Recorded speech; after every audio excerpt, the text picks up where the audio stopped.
Return ले low.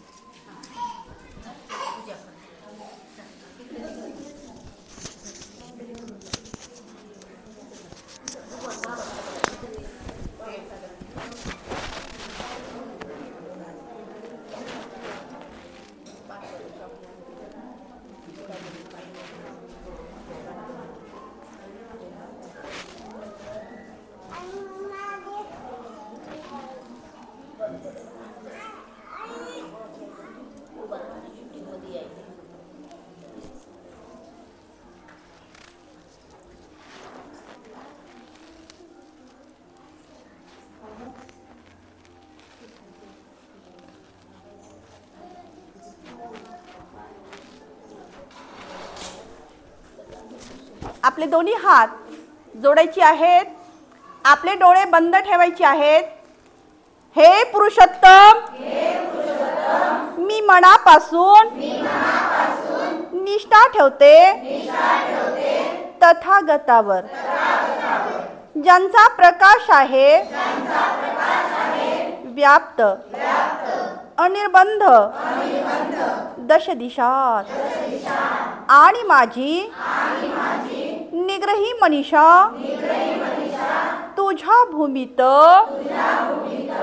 जन्म घेण्याची मन चक्षुंना घडते तुझ्या भूमीचे दर्शन। तेव्हा त्रैलोक्यातील सर्व भूमीत तिची श्रेष्ठता जाणते। आकाशा समान सर्व समावेशक ती तुझी भूमी आहे, ती अनंत आणि असीम सन्मार्गानुसारी तुझी करुणा आणि मैत्री सर्व भौतिक विश्वात श्रेष्ठ आहे। जन्मजन्मांतरीच्या पुण्य संचयाचा जणू परिपाक आणि तुझा ज्ञानप्रकाश सर्वव्यापी पसरतो। जणू चंद्र सूर्याचे रूप दर्पण असते। माझी अशी प्रार्थना तिथे जन्म घेतलेले प्राणी मात्र तुझ्या सम करो तू सत्य घोष सदोदित। हे बुद्धा, हे बुद्धा, हे बुद्धा। मी लिहितो आहे इथे लेख हा, आणि गातो गीतेही तुझे भावे साक्षात दर्शन। हीच करते प्रार्थना अखिल प्राणी मात्रा सहित ह्या धन्य भूमीत हो मला जन्म प्राप्त, हो मला जन्म प्राप्त, हो मला जन्म प्राप्त। साधु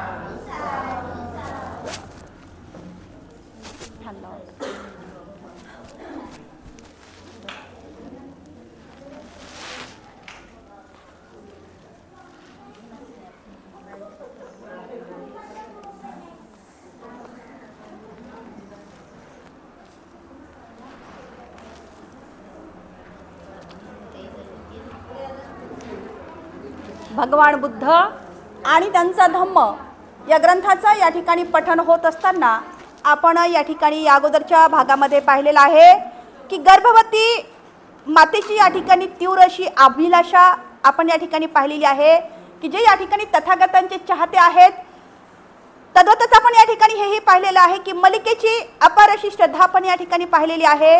आणखी आपण विशाखेची ही दानशूरता सुद्धा पाहिलेली आहे।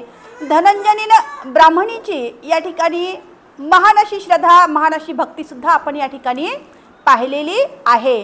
आणि आज आपण या ठिकाणी घेणार आहोत तथागतांचे या ठिकाणी केनियाचे स्वागत. केनिया या राज्यामध्ये, केनिया देशामध्ये तथागतांचे स्वागत कशा पद्धतीने झालेलं आहे हे आज आपण या ठिकाणी आजच्या भागामध्ये पाहणार आहोत. आपण येथे सेल नावाचा एक ब्राह्मण राहत होता. तो 3 वेदांत मध्ये पारंगत असा होता. तसेच व्याख्यानासहित तो कर्मकांडांचा सुद्धा पंडित होता किंवा पांडित्य होता. तद्वतच तो शब्दशास्त्र, उत्पत्ती शास्त्रांचा तज्ञ व 5वी विद्या जो इतिहास त्यात मात्र निष्णात होता. तो व्याकरण सुद्धा जाणत होता. असे कटतर्कशास्त्र तसेच महापुरुषांची लक्षणे ओळखणे ह्यातही तो असा तज्ञ होता. त्याच्यापाशी 300 असे तरुण ब्राह्मण सुद्धा होते, ज्यांना तो वेदमंत्र याचा पाठ देत असे, वेदमंत्र हे शिकवत असे. केनिया नावाचा अग्निपूजक ब्राह्मण हा सेलचा अनुयायी होता, की जो सेलचा अनुयायी असताना सुद्धा तो मात्र काय होता, तो अग्निपूजक होता. अर्थातच अग्नीची पूजा करत असे. आपल्या 300 शिष्यासह तो सेल त्याच्याकडे गेलेला आहे, त्याच्याकडे आलेला आहे. आणि त्यावेळी तिथे अग्निपूजक जे आहेत या निरनिराळ्या उपक्रमात मात्र ते व्यस्त होते व स्वतः केनिया मेजवानीची खास व्यवस्था करण्यात या ठिकाणी ते गुंतलेले होते. ते पाहताच ब्राह्मण केनियाला असं म्हटलेलं आहे की ब्राह्मण जो केनियाला म्हणाला, हे सर्व काय चालले आहे? ही विवाह भोजनाची तयारी आहे की एखाद्या यज्ञाची सिद्धता आहे? आता ही अग्निपूजेची जी बाब पाहून या ठिकाणी विचारणा केली जात होती की ही विवाह भोजनाची तयारी आहे का एखाद्या यज्ञाची सिद्धता आहे, का एखादा यज्ञ मांडलेला आहे? आणि मग भगद नरेश बिंबिसार सपरिवार उदयिक भोजनास येणार आहेत की काय? पुनः या ठिकाणी असा प्रश्न केलेला आहे की जो बिंबिसार राजा आहे आणि ते स्वपत्नी की या ठिकाणी भोजनास येणार आहेत का काय, असा प्रश्न या ठिकाणी केलेला आहे. त्यानंतर जो सेल आहे, ही सेल ही विवाह भोजनाची तयारी नाही किंवा राजाच्या मेजवानीची सुद्धा या ठिकाणी तयारी नाही, पण मी एका मोठा यज्ञ या ठिकाणी आयोजन केलेलं आहे, एका मोठ्या अशा यज्ञाचं मी या ठिकाणी आयोजन केलेलं आहे, असं या ठिकाणी त्याने मात्र उत्तर दिलं. कारण श्रमण गौतम आपला भिक्षाटन यात्रेत 1250 भिक्खू संघासह आपण येथे आले आहोत. तद्वतच श्रमण गौतमाच्या बाबतीत अशी कीर्ती प्रस्तुत आहे की सम्यक संबुद्ध आहेत. त्यांनाच भिक्खू संघास मी उदयिक भोजनाचं निमंत्रण या ठिकाणी केलं आहे आणि ही जी काही मेजवानीची सिद्धता दिसत आहे ती मात्र त्यांच्यासाठीच आहे, असं मात्र त्या सेलनं उत्तर दिलं. पुढे या ठिकाणी तो सेल म्हणाला, केनिय, तू त्यांना सम्यक संबुद्ध असे संबोधिलेस काय? होय, केनियाने लगेच या ठिकाणी उत्तर दिलेलं आहे. केनिया बोलला, केनिय, तू खरोखरच असेच म्हणालास काय? होय, मी तसेच या ठिकाणी म्हणालो आहे. आणि ही जी काही सिद्धता आहे, हे जे काही या ठिकाणी सर्व तयारी होत आहे, ही भोजनासाठी तयारी होत आहे. आणि या केनिया नगरीमध्ये श्रमण गौतम या ठिकाणी येणार आहेत.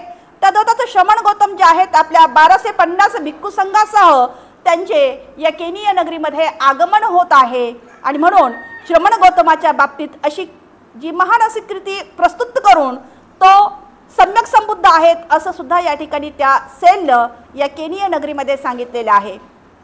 आणि त्यांनाच या भिक्खू संघासह मी उदयिक भोजनाचं या ठिकाणी निमंत्रण दिलेलं आहे. ही जी काही मेजवानीची सिद्धता दिसत आहे, ही जी काही मेजवानीची तयारी दिसत आहे आणि ही तयारी मात्र त्यांच्यासाठीच आहे. आणि तो सेल या ठिकाणी म्हणाला, केनिय, तू त्यांना सम्यक संबुद्ध असे संबोधिलेस काय? होय, केनिय बोलला. आणि केनिय, तू खरोखरच असे म्हटला आहेस काय? होय, मी तसेच म्हटलेलं आहे, असं या ठिकाणी तो सेल जो आहे या केनिया नगराची या ठिकाणी तो काय करत आहे, तो स्तुती करत आहे. या केनिया नगराची या केनिया नगरीमध्ये या भगवंताचे जे आहे अशा पद्धतीने एक आगळे वेगळे स्वागत केलेले आहे, त्यांना भोजनाचं आमंत्रण दिलेलं आहे। राजा प्रसेनजितांनी सुद्धा या ठिकाणी स्तुती केलेली आहे। प्रसेनजिताची या ठिकाणी स्तुती पाहत असताना भगवान बुद्ध श्रावस्ती नगरीमध्ये अनाथ पिंडकाच्या जेतवनामध्ये वास्तव्याला असताना त्यावेळी कौशल्यनरेश प्रसेनजित एका लुटुपुटीच्या युद्धामध्ये विजय मिळवून आपला हेतू साध्य करून तो त्या ठिकाणी परतला होता आणि उद्यानाजवळ पोहोचल्यानंतर तो तिथे वळल्यानंतर जिथपर्यंत त्याचा रथ चालेल तिथपर्यंत त्याने तो रथ जाऊ शकत होता, तिथपर्यंत मात्र तो रथातून आरूढ झालेला आहे आणि नंतर पुढे तो मात्र पायाने त्या उद्यानामध्ये या ठिकाणी चालत गेला। त्या उद्यानामध्ये चालत गेलेला असताना त्यावेळी काही भिक्खू खुल्या हवेमध्ये शतपावली करत होते, म्हणजे खुली जी हवा होती आणि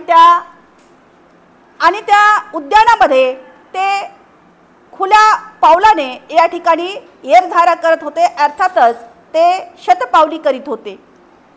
कौशल्यनरेश प्रसेनजित, कौशल देशाचा राजा जो प्रसेनजित आहे, हा प्रसेनजित राजा त्या भिक्खूकडे गेला आणि तो त्या ठिकाणी म्हणाला, बनते या समयी आपण अरहंत सम्यक संबुद्ध तथागत बुद्ध कोणाच्या स्थळी आहेत आणि मी या ठिकाणी त्यांचे दर्शन मात्र घेऊ इच्छितो। महाराज, त्यांचा निवास पलीकडे आहे आणि आता मात्र त्या निवासाचा दरवाजा बंद आहे। आपण न घाबरता शांतपणे तिकडे जा, वरांड्यात प्रवेश करा आणि थोडंसं खाकरल्यासारखं करा व दरवाजाची कडी वाजवा आणि तथागत त्या ठिकाणी दरवाजा उघडतील। त्यांनी सांगितल्याप्रमाणे राजा प्रसेनजित त्या निवासात या ठिकाणी गेलेले आहेत।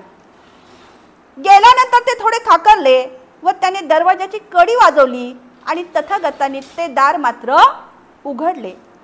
मग प्रसेनजिताने निवासात प्रवेश केला आणि तथागतांना त्याने शिरसाष्टांग असे वंदन केलेले आहे। त्यांच्या पदकमलाचे अर्थातच त्यांच्या चरणकमलाचे त्याने मात्र चुंबन घेतले। कुणी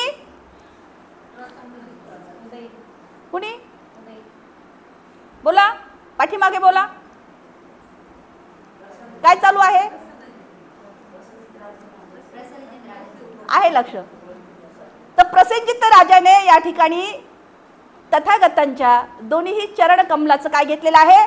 चुंबन घेतलेलं आहे व हाताने ते चरण जे आहेत ते चरण त्यांनी स्पर्शले आणि आपल्या आगमनाची त्या ठिकाणी तथागतांना सूचना दिली। तथागता, मी कौशल देशाचा प्रसेनजित राजा आलो आहे। बुद्धांनी विचारले, पण महाराज, ह्या देहात असे नेमके काय वैशिष्ट्य आहे? भगवंत त्या प्रसेनजित राजाला विचारतात की राजा महाराज, या देहात असे काय वैशिष्ट्य आहे की आपण इतक्या गाढ मानवतेने या देहाचे भावपूर्ण वंदन करीत आहात? म्हणजे तथागतांचा जो देह आहे, तथागतांचं जे काही शरीर आहे, भगवंत या ठिकाणी त्या प्रसेनजिताला म्हणतात, जो प्रसेनजित राजा तथागतांच्या या चरणाचे, या पावन चरण कमलाचं ते चुंबन घेतो, तद्वतच तो आपल्या हाताने त्यांचे चरण जे आहे स्पर्श करतो। त्यावर तथागत त्या प्रसेनजित राजाला म्हणतात की महाराज, या देहात असं नेमकं काय वैशिष्ट्य आहे की आपण इतक्या गोड मानवतेने या देहास मात्र भावपूर्ण वंदन करीत आहात? असं या ठिकाणी भगवंत त्या ठिकाणी कुणाला म्हणतात? प्रसेनजित राजाला म्हणत आहेत। आणि अशा पद्धतीनं या ठिकाणी प्रसेनजित राजानं जे आहे तथागताची स्तुती केलेली आहे, तद्वतच केनियाचे सुद्धा या ठिकाणी स्वागत झालेले आहे। आता मात्र भगवंत जे आहेत निकटवासियांच्या या ठिकाणी भेटी घेत असताना, भगवान बुद्धाची निकटवासियांच्या भेटी घेत असताना या ठिकाणी धम्मप्रचाराचे जे काही तथागतांची केंद्र आहेत, तथागतांनी या ठिकाणी बऱ्याच आपल्या धम्माचे या ठिकाणी वेगवेगळे केंद्र आहेत आणि त्या केंद्रामध्ये धम्मदूताच्या या नियुक्तीनंतर तथागत मात्र स्वतः कोणत्याही एका ठिकाणीच बसून कधीही राहिलेले नाहीत. आपले धम्मदूताचे कार्यही त्यांनी या ठिकाणी सुरूच ठेवलेले आहे. आपले धम्म प्रचारकाचे कार्य विशिष्ट स्थळे या ठिकाणी त्यांनी निवडून त्या ठिकाणी त्यांनी केंद्र केले होते असे या ठिकाणी वाटते. म्हणजे एक विशिष्ट केंद्र त्या ठिकाणी केलेलं आहे आणि ते जसं आपण एखाद्या मुख्य शाळेचा भाग असतो, मुख्य म्हणजे वेगवेगळे भाग असतात शाळेचा आणि त्या शाळेचा एखादं काय असतं मुख्य केंद्र असतं, तशाच पद्धतीनं भगवंतांनी सुद्धा या ठिकाणी त्यांच्या या धम्म केंद्राचे वेगवेगळे असे मुख्य केंद्र केलेली आहेत.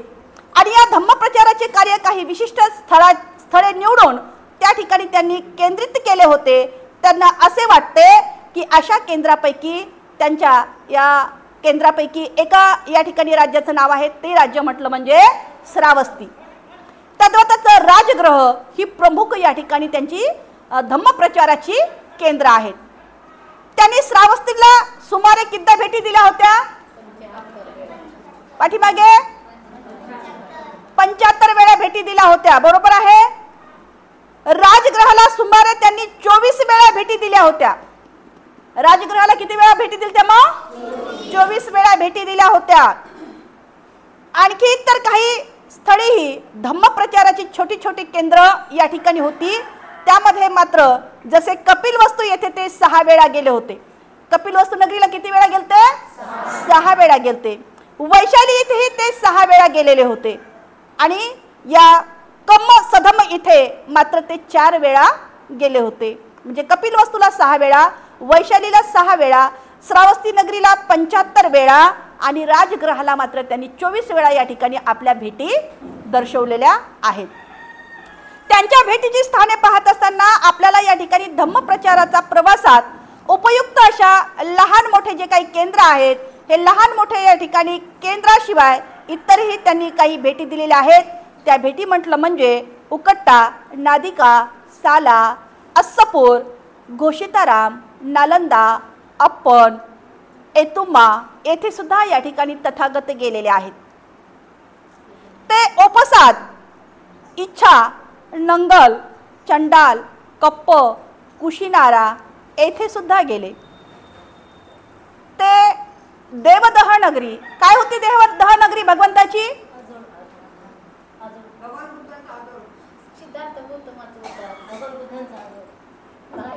बुद्धांचा अजून कसे राहील ताई? बुद्ध ज्यावेळेस झाले त्यावेळेस त्यांचं काही सुद्धा नाहीये, बरोबर आहे. बुद्ध ज्यावेळेस झाले त्यावेळेस त्यांचं काही सुद्धा राहिलेलं नाही आणि म्हणून देवदह नगरी जे आहे ते मात्र सिद्धार्थांचं काय होतं? आजोड होतं. कारण सम्यक्सम बुद्ध बोधी प्राप्त झाल्यानंतर त्यांनी मात्र या अनासक्त ज्या काही गोष्टी आहेत त्या मात्र काय केलेल्या आहेत? अलिप्त केलेल्या आहेत. त्यांनी त्याग केलेला आहे आणि म्हणून ज्यावेळेस सिद्धार्थ होते त्या सिद्धार्थांचं या ठिकाणी काय होतं?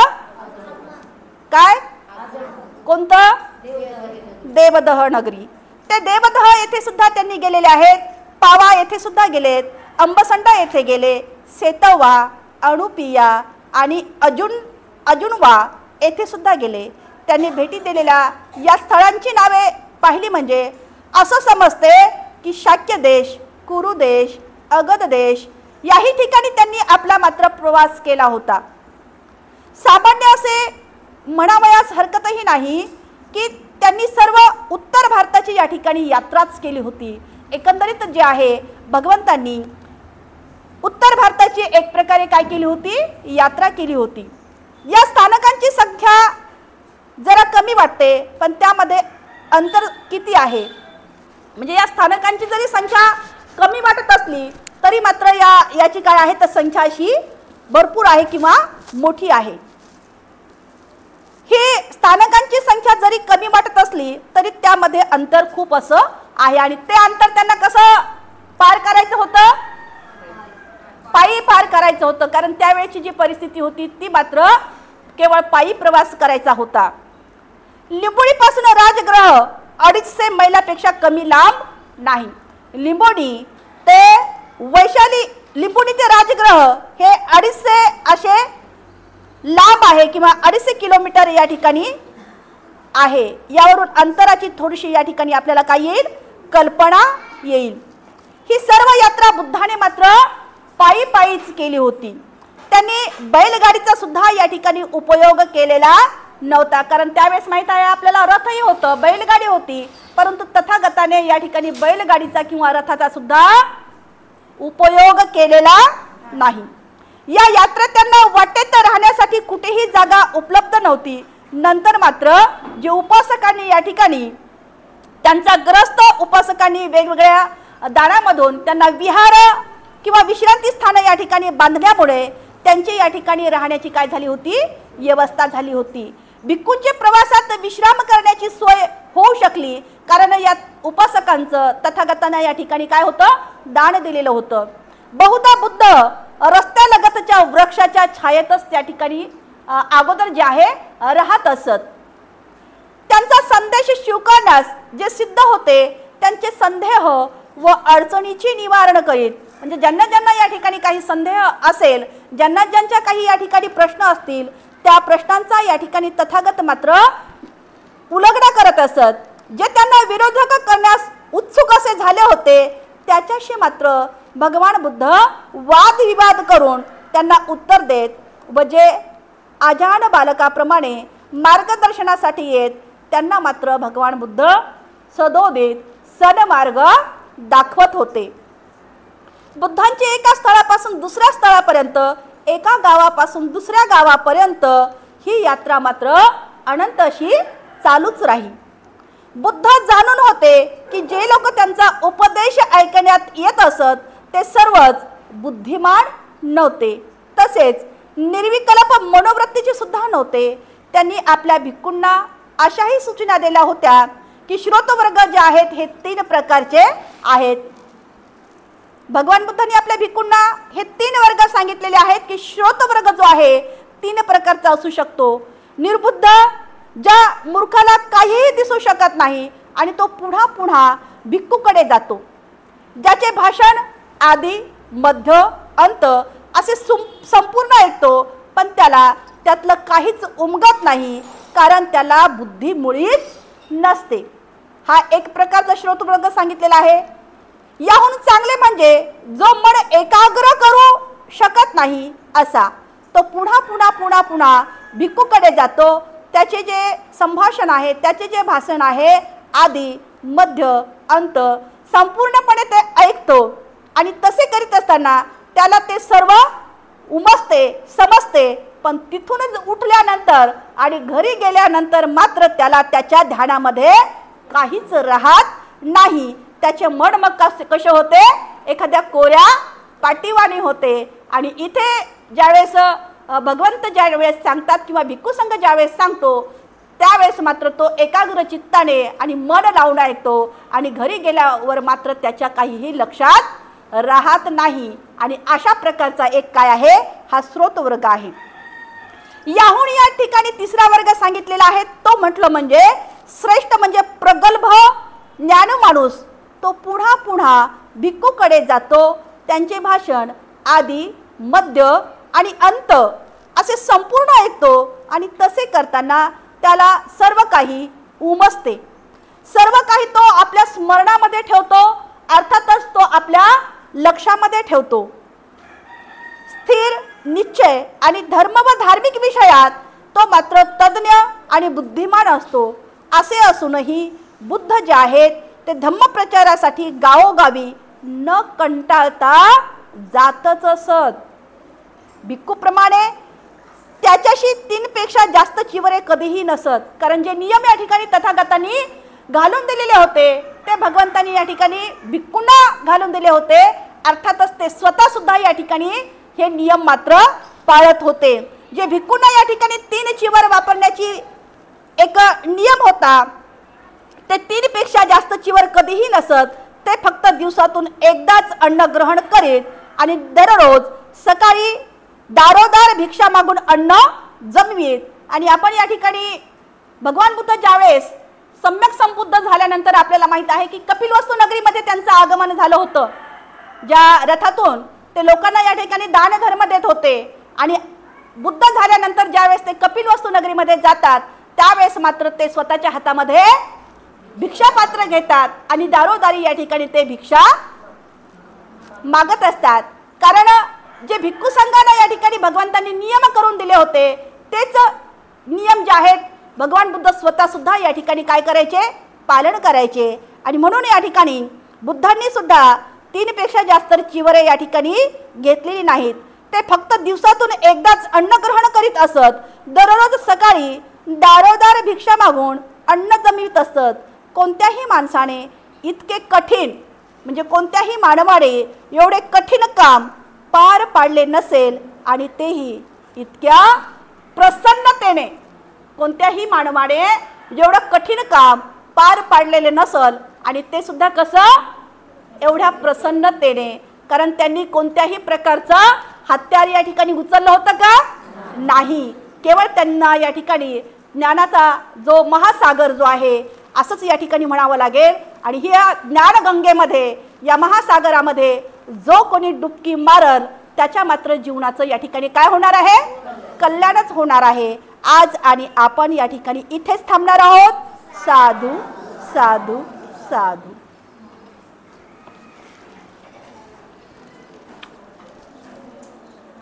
प्रतिज्ञा आपण करूया.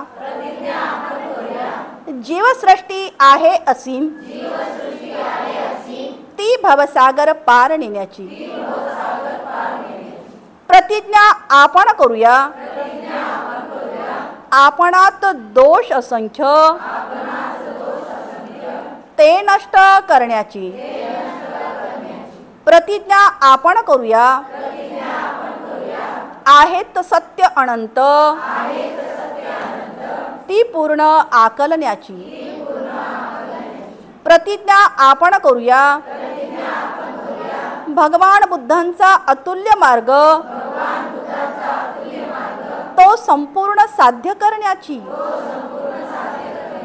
प्रतिज्ञा आपण करूया. डॉक्टर बाबासाहेब आंबेडकर यांचा रथ पुढे पुढे नेण्याची. साधू साधू साधू.